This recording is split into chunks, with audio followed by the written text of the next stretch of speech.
My dear viewers, hello and welcome to a new episode of our program Cultural Magazine, during which we're going to bring you the latest cultural events that are taking place in Egypt, so stay tuned.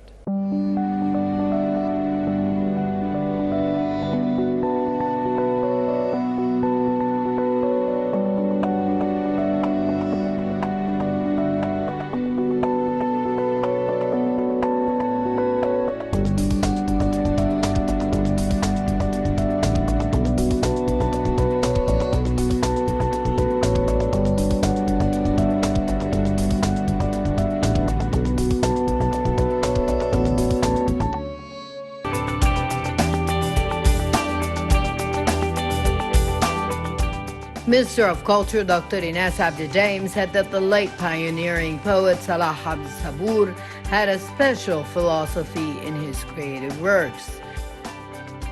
She pointed out that the celebratory commemoration of Abd Sabur came within the framework of the ministry's keenness to preserve the memory of Egypt's creators.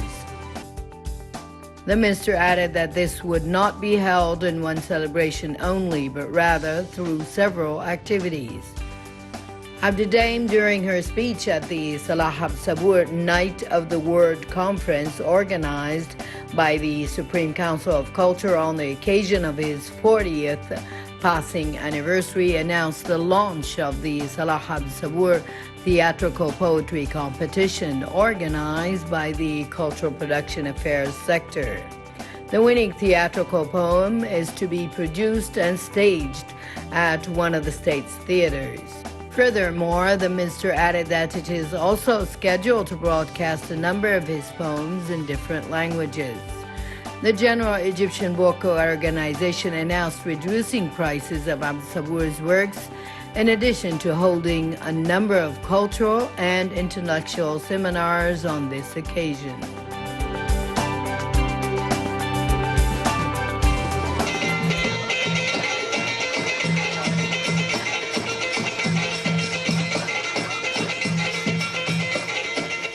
The Minister of Culture and the Governor of Ismailia inaugurate the activities of the 21st Ismailia International Folk Festival. The International Festival of Folk Arts, organized by the General Authority for Cultural Palaces, headed by Director Hisham Atwa, in cooperation with the Cultural Foreign Relations sector at the Open Theater, is held at the Ismailia Cultural Palace.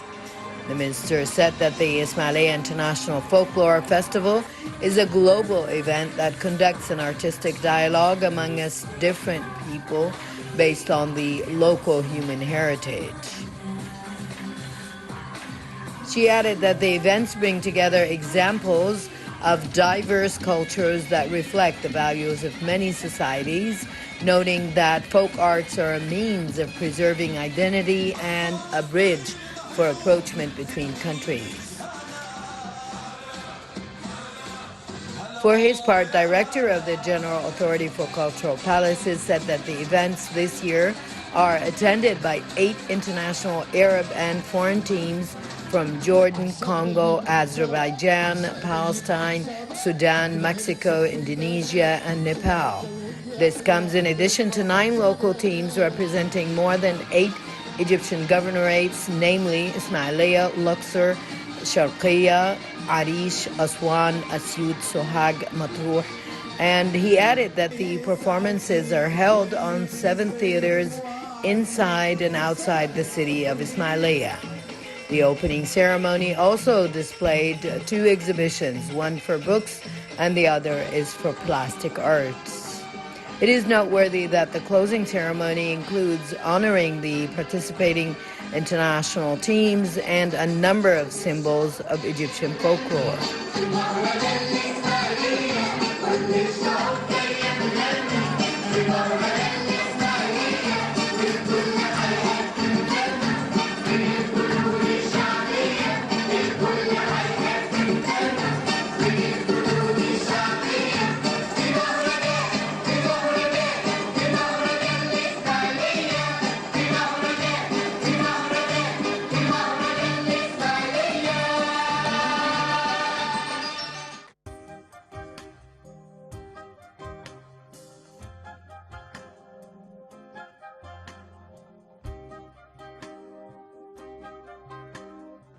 Under the auspices of the Minister of Culture, Dr. Ines Abdidaim, and within the framework of the role of the General Authority for Cultural Palaces, headed by Director Hisham Atwa, various plastic artists are working to develop the artistic movement in Egypt.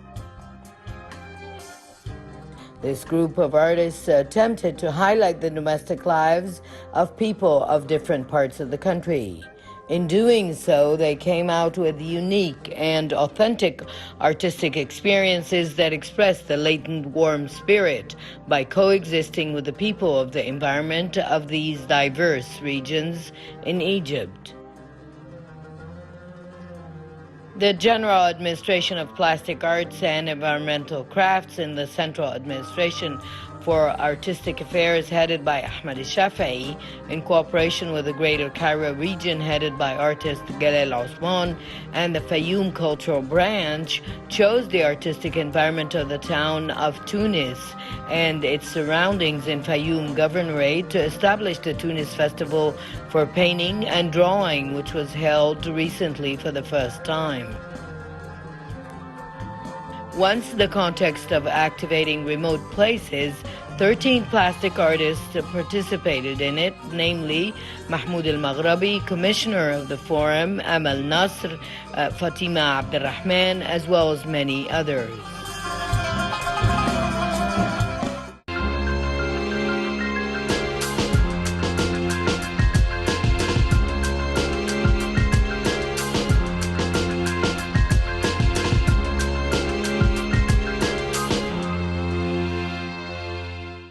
The Cairo Opera House plays a significant role in the cultural movement that is taking place in Egypt. Within the framework of the Korean Culture Week activities launched by the Korean Culture Center in Cairo, the Cairo Opera House Small Theater hosted the K-pop competition titled Let's K-pop in Cairo, with the participation of 10 groups in the singing and dancing categories, where this meaningful cultural event is aiming to contribute well in strengthening cultural understanding between Egypt and South Korea.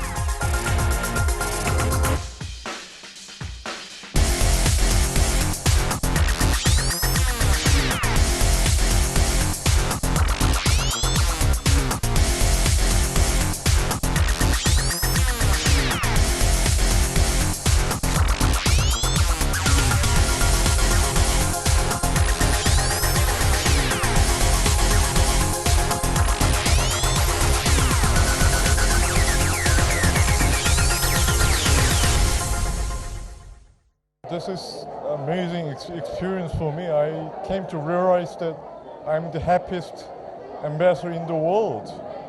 It's an honor to be based here in this great and beautiful country full of cultural heritages and natural beauties. But again, I was amazed to see this kind of wonderful group of youngsters who are captivated with the Korean culture. That means something very special for me as the Korean ambassador to Egypt. I'm the happiest ambassador in the world. It's a great honor to hear that, and I can feel that. I heard from my colleagues at the Korean Cultural Center that we have more than 80 groups composed of K-pop fans, and their numbers exceed more than 200,000 people, and which is growing more and more. So it's a great honor to hear that more and more Egyptians come to like Korean culture, and vice versa. Back in Korea, we have a lot of Korean fans who are captivated with Egyptian beauty and Egyptian cultural heritage. This is good for our bilateral relations, people-to-people exchange, people-to-people understanding. That's the sustainable basis of our future bilateral relations. Touching the hearts of Egyptian people is most important to Korean diplomacy. We do want to be a good friends to Egypt. That is why we want to come closer and closer to the hearts of the Egyptian people. And culture, songs, dance should be the most important method or tool for us to do that. So I was amazed and impressed by the fever from the audience who likes Korean culture. So I think we are succeeding. So we are going to host this kind of cultural events more often. not only for you, but also for us. So it's very good for our future bilateral relations. Culture is the way of life. And without understanding culture, I don't think we can understand other people. So understanding culture is the starting point of understanding other people. That is why I want to join as many cultural events here in Egypt as possible. So I'm going to enjoy more chances to take part in this kind of cultural events here as long as I stay here in Egypt. Regardless of the pandemic, I think, well, we are winning the pandemic thanks to the power of art, power of movie, power of drama, power of songs. So human beings, we can defeat pandemic by way of sharing our own culture. And Korean movie is the only one evidence that we can win over such kind of pandemics. So thank you very much, Egyptian people, for enjoying Korean movies and Korean songs. I'd like to ask you to continue to like the Korean culture. And back in Korea, please be advised that there is a bunch of Korean people who likes Egyptian culture, who likes to come to this great country to see the beauty of nature and the beauty of the cultural heritage.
One of the feelings that I had today was I was really touched. And the Korean language is definitely not one of the widely spoken languages in the world.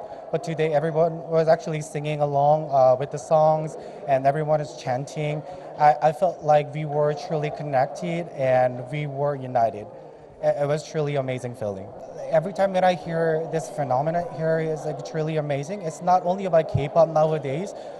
With the recent success of Squid Game and some other K-dramas, like we are realizing so many Korean popular cultural products are getting more recognition and popularity, and we are feeling so thrilled about it. It's actually interesting to live here in Egypt as a Korean because everywhere I go, like if people ask me questions about some like a popular Korean culture products or like a K-pop or K-dramas they have recently watched. So I can always talk about my culture, like when I'm actually living in this country. So this is actually very interesting for me. Actually like to reach out to more people in Egypt. Like for example, we are doing this project called Korean Culture Caravan. We are actually going to visit like different cities in Egypt, and not only in Cairo. Like for example, last month we actually went to Port Said and we held this Korean Culture Day. And from now on, we are actually trying to visit all these different cities in Egypt, and we are having this Korean Culture Day so that we can reach out to different people, not only in Cairo.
follow the Korean Culture Central page on the Facebook, and I have been singing with them since 2016. But during the Corona, they stopped. So when I heard they are just making the contest, so I applied and I was accepted and I won. I love vocal group. I love EXO. I love BTS. I love Taeyeon, the one who I just sang the song. All of them. They are all amazing. I would like not to sing here in Egypt. I would like to travel to Korea and to sing yani, as the first Egyptian singer there.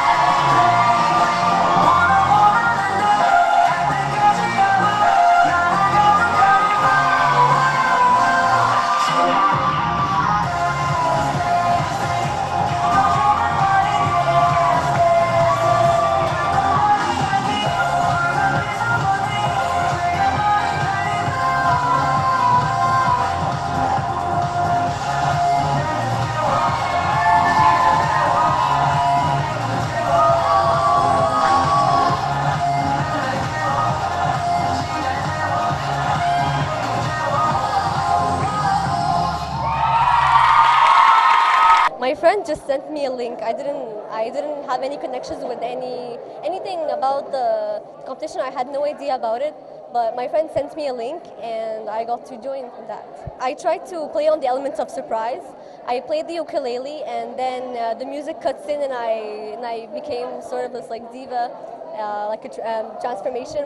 And then I was singing while dancing, and then I just did a dance at the end. I won the second prize after Christina. She won for the vocal. Well, I did vocal and dance.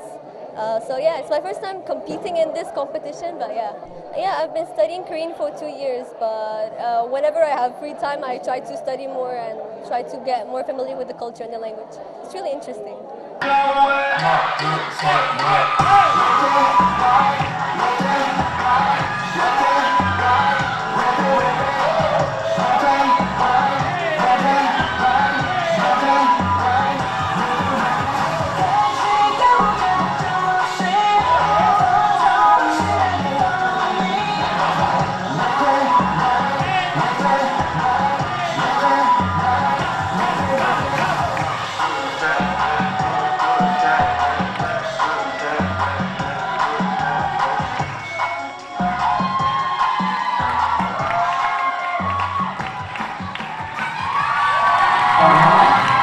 With a wide Korean pop music fan base in the land of the pharaohs, Egypt is officially the fastest growing country in the world in terms of K-pop music streaming rates, where this phenomena is creating a state of curiosity to know more about this influential culture. Shuruk Bikir, Cultural Magazine.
The camera of our program is always going after the cultural events that are taking place in Egypt, so stay tuned. Minister of Culture Dr. Ines Abdidaim and Russian Deputy Minister of Culture Olga Yarylova recently launched the Egyptian-Russian Year of Humanitarian Exchange 2021-2022 at the Cairo Opera House. Abdidaim said the ministry has prepared an agenda that includes 23 events in 2021, starting from Egypt and ending with Moscow in May 2022. In addition to choosing Russia as the guest of honor for the Ismailia International Festival for documentary and short films. These events continue through seminars, book fairs, plastic arts, and heritage crafts, and the impact of Russian literature on Egyptian culture, with an exchange of artistic teams between the two countries, in addition to issuing a group of translators from Russian into Arabic and vice versa. The Russian Deputy Minister of Culture, Yarylova, said that this year will be supportive of mutual relations between the two countries.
عندنا النهارده في المسرح الكبير عرض ريجريتو لفرقة سان بطرسبرغ. The Cairo Opera House plays an important role in shaping Egyptian cultural awareness and consolidating Egyptian relations and the rest of the world in the fields of various arts, including Egyptian-Russian relations. It was our pleasure to host St. Petersburg Opera Rigoletto, one of the most important and famous classical performances presented by some Russian voices. The opera troupe Rigoletto came to Egypt with about 100 artists, and we were very keen to provide all facilities from shipping of artistic theater equipment to lighting and sound system technologies. Indeed, all efforts combined to produce an ideal performance. And it is worth mentioning that this performance is one of the shows that only start the upcoming events within the framework of the Year of Human Exchange between Egypt and Russia.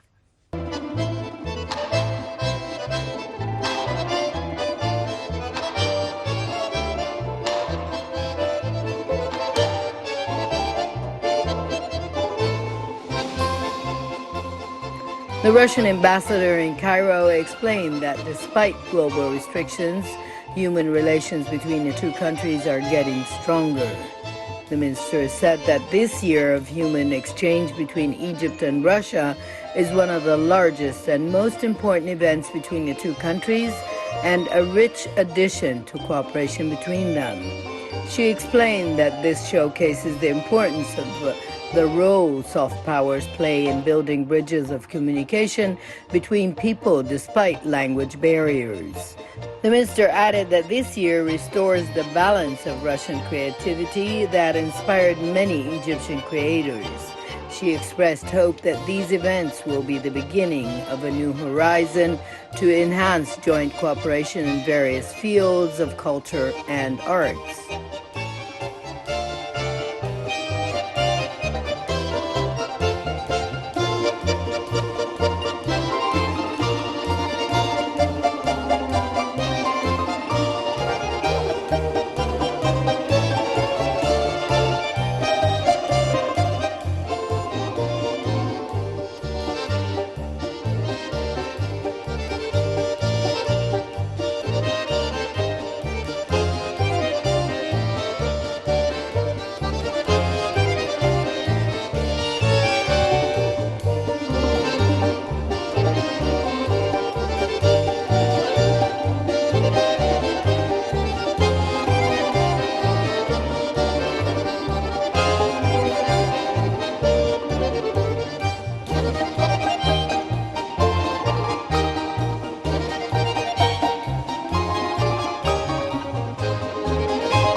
Well, with this, my dear viewers, we come to the end of this episode of our program, Culture Magazine. I hope you've enjoyed being with me. Please wait for me in the next episode. Until then, it's goodbye.